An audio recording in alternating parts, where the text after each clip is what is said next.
Welcome to Succeed e-learning app.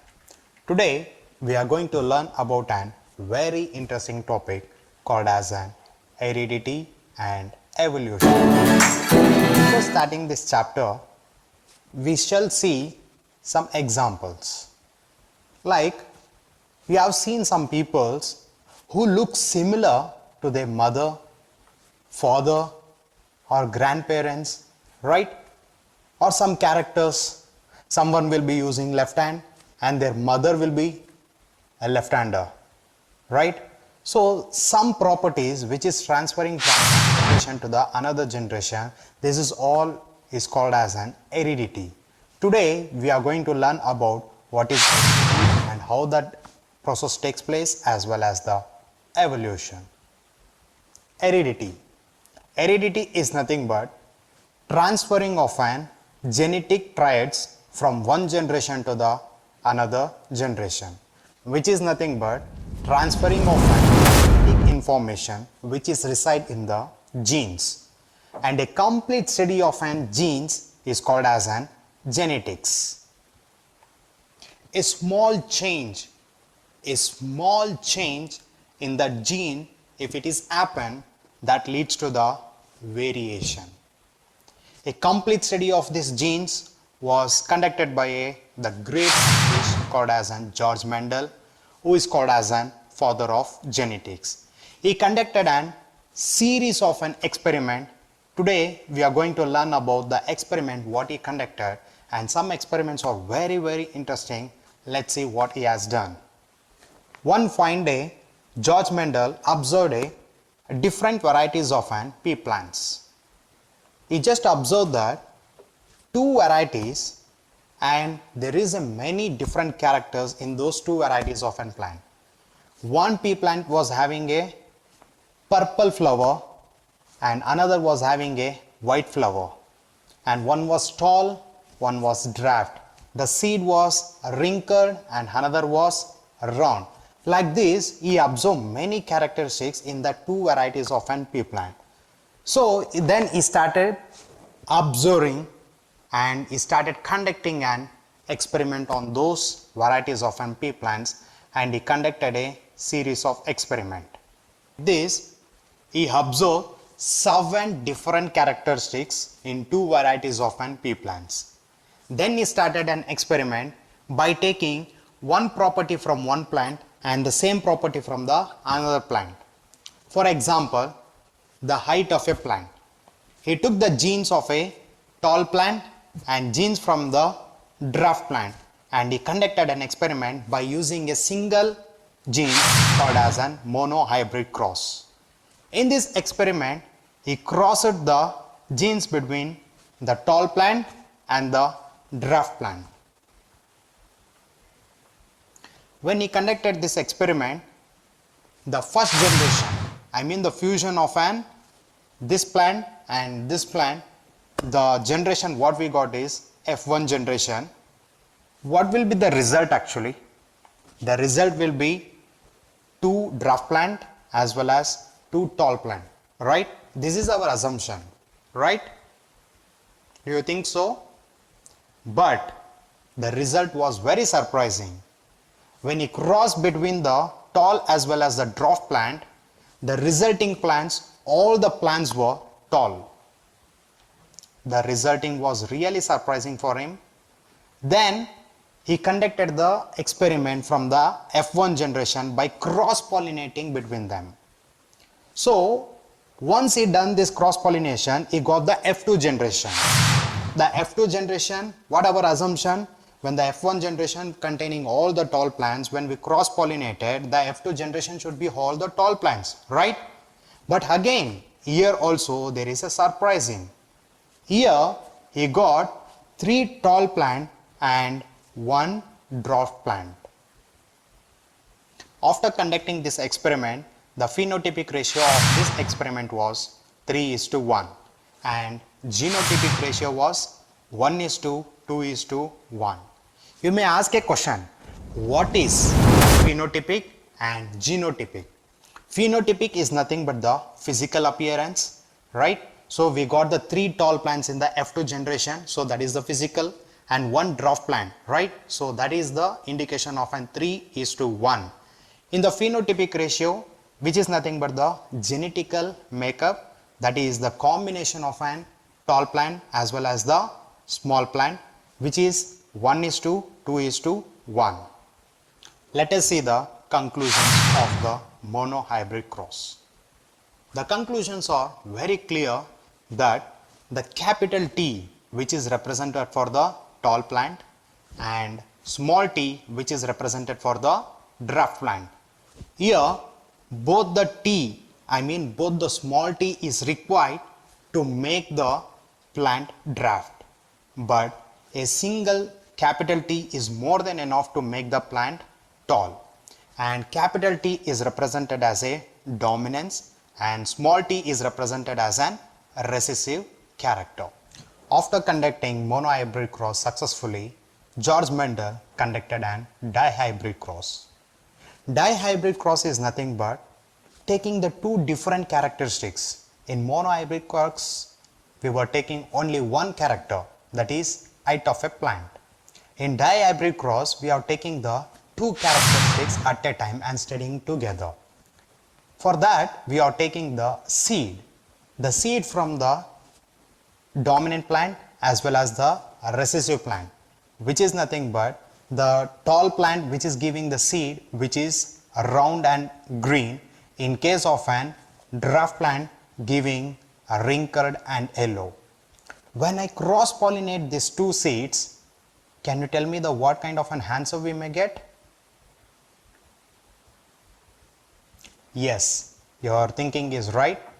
It is round and yellow. Definitely there is no any chance.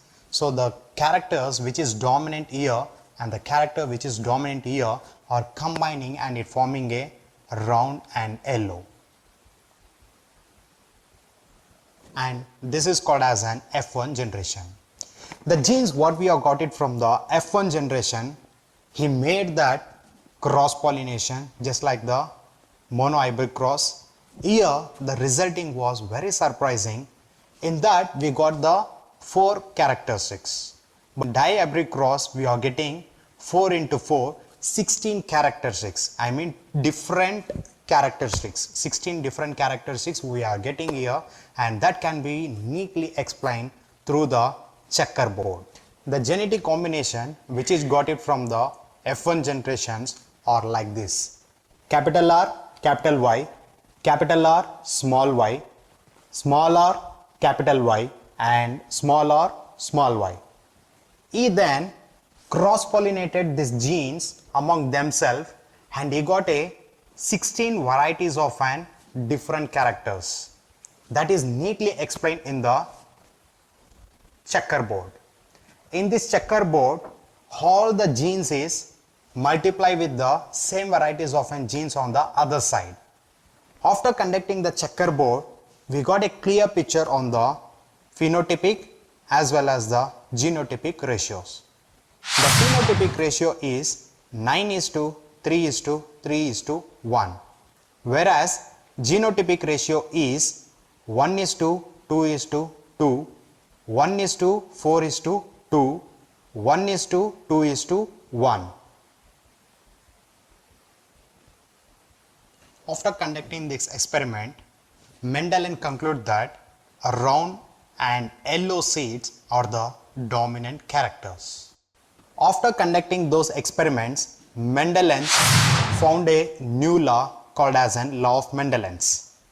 To understand this concept or the law, we should understand the basic terminologies or the basic concept before going for the law of Mendel's. The first thing is the chromosomal number during reproduction, which is nothing but the human reproduced by the sexual method, as we know that we studied in the previous chapter. The cell in the human contain 46 chromosomes, which is called as an diploid. The cells which containing 46 chromosome is of pair of 23 chromosomes, 23 set. In that 46 chromosome, 23 is from the maternal and 23 is from the parental. So when this 23 from the each parents combined together forms a diploid. Before that, the 23 from the mother is an haploid and 23 from the father is haploid. When this haploid and the haploid combine together, it forms a diploid. During reproduction, the male gametes called as an sperm carries the 23 set of an chromosome, and female gametes called as an ovum contains 23 set of an chromosome. During the time of an fertilization, the 23 set of an chromosome which is from the sperm encounters the ovum, and there a new specialized cell called as an zygote is formed. The 23 pair of an chromosome is divided into two parts. One is heterosome, which is having 22 chromosomes, whereas another set is sex chromosome, which is having a 2 chromosome. In male, it will be X and Y. In case of an female, it will be X and X. What is this autosome? Autosome is nothing but the characters which is transferring from one generation to the another generation, right? So those characters are bringing from this autosomes, and the sex of a baby is determined by this sex chromosome. Let's see what is homologous and heterologous chromosome. One set of an chromosome from the maternal and one set of an chromosome from the paternals combine together to form a same size, shape and function. If this thing happen, it is called as an homologous chromosome. Suppose two different chromosome combines and form a different size, shape and function, it is called as an heterologous chromosome. The homologous chromosomes contain a special genes.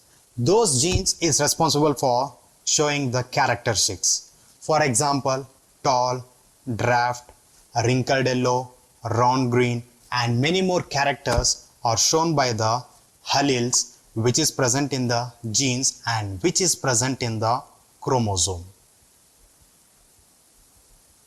These alleles are always present in a pair.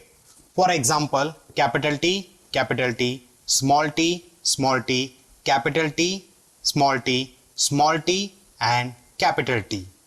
If any organism which is containing the same gene, for example capital T and capital T, those organisms are called as an homologous organism, which may be capital T or small t, small t. Suppose the alleles are different, for example small t, capital T or capital T, small t, this kind of in combination if it is present in an organism, then those organism is called as an heterologous organism. Law of dominance. In heterozygous organism, in case of an two alleles, only one allele will express, which is called as an dominance, whereas the other allele will not express, which will remain hidden, that is called as an recessive traits. For example, in case of an capital T and small t, here capital T is a dominance one because it expresses itself, but the small t is not expressing here, hence it is a recessive traits. Law of segregation. Here the allele retain its distinct identity even though they are present together in an individual, but they segregate only during the gamete formation. This is called as an law of segregation. Law of independent assortment. During the gamete formation, one allele will segregate themselves, which is independent from the segregation of another allele. This is the law of segregation. Now let us learn about a very interesting topic called as an sex determination. This is very important concept because often we hear something like when you visit some temple, you will get a the boy baby, or else you will get a girl baby. Like this, we hear so many myths in and around us, right? But according to the science, those will not decide the sex of a baby. The sex of a baby is determined by the two factors. One is environmental factor and another is genetic factor. The environmental factor, the temperature, right? The temperature decides the gender of a baby in certain animals, for example, turtle. In case of genetics, example human beings, the genes which is reside in the chromosome that decide the gender of a baby. In human, as we know that there is a 23 pair of a chromosome, in that 22 is an autosome and 1 is a sex chromosome. This sex chromosome decides the sex of a baby. Now let's see the sex chromosome in humans. In case of a female, there is a pair of an sex chromosome X and X. In case of a male, X and Y. Suppose the X chromosome from the male and X chromosome from the female combines, it forms XX chromosome, and the sex of a baby will be, any guess? Yes, it's a girl, right? Suppose the Y chromosome from the boy as well as the X chromosome from a girl combines, it forms an X and Y chromosome. Here you can clearly say that the sex of a baby is boy. Now let us study about an very interesting topic called as an evolution. There is a millions of an organisms and animals in this earth. Everyone reproduce themselves to maintain their species, right? It is believed that almost all the organisms is coming from the common ancestor. We know that genes which carry the genetic information. Suppose if there is a small changes in the genes, that leads to the variation, and that variation leads to the generation or origin of an new organism, right? This process is called as an evolution. Let us study about the evolution or any changes because of which the new organism producing in both sexual method as well as the asexual method. In case of an asexual method, for example, let me give an amoeba. The amoeba is dividing once the nucleus is attaining the stable stage, right? So when they are dividing, and that individual amoeba will divide again, and that newly formed amoeba that divides again, while keep on dividing from one maternal to the daughter cell. If a small changes occur, that leads to the generation of an new amoeba. For example, if all the amoebas are green in color, and because of small changes in the gene, that leads to the pink color amoeba, then that pink color amoeba will form a new species. This is how a evolution takes place in asexual method.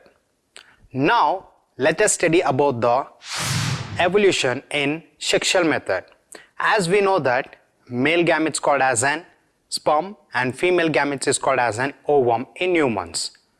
The male gametes carry the 23 set of an chromosome and female carries the 23 set of an chromosome. When they are mixing together, when they are fusing together, it forms a new variety, right?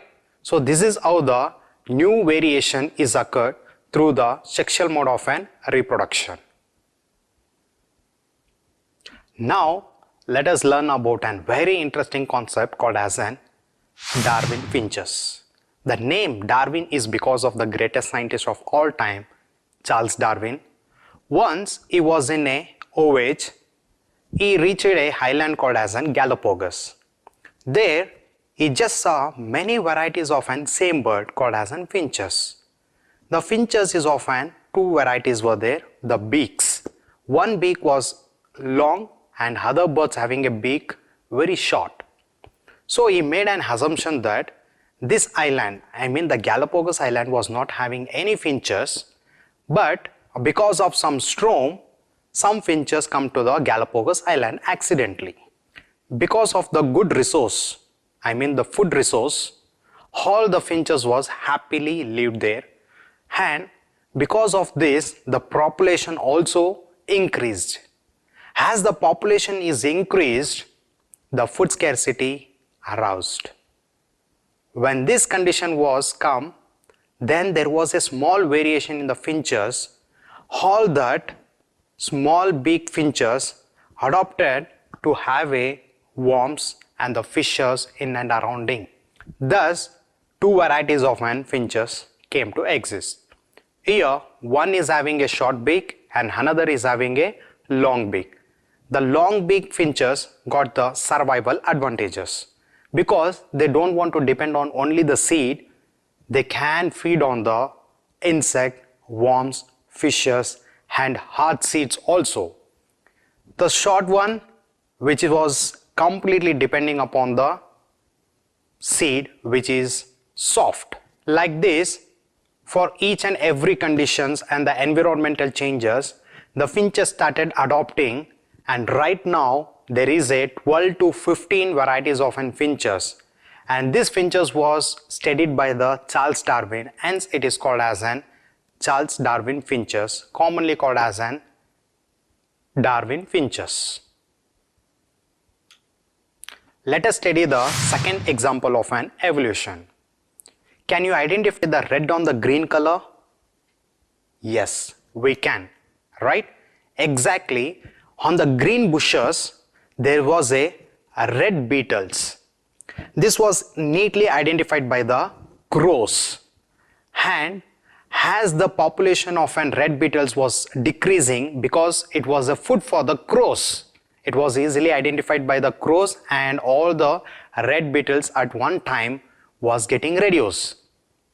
But because of the variation, the red beetles gave rise to the green beetles.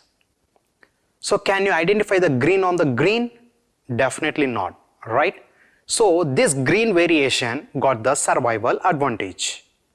As this process continued, there was a time there was only the green beetles and there was no any red beetles.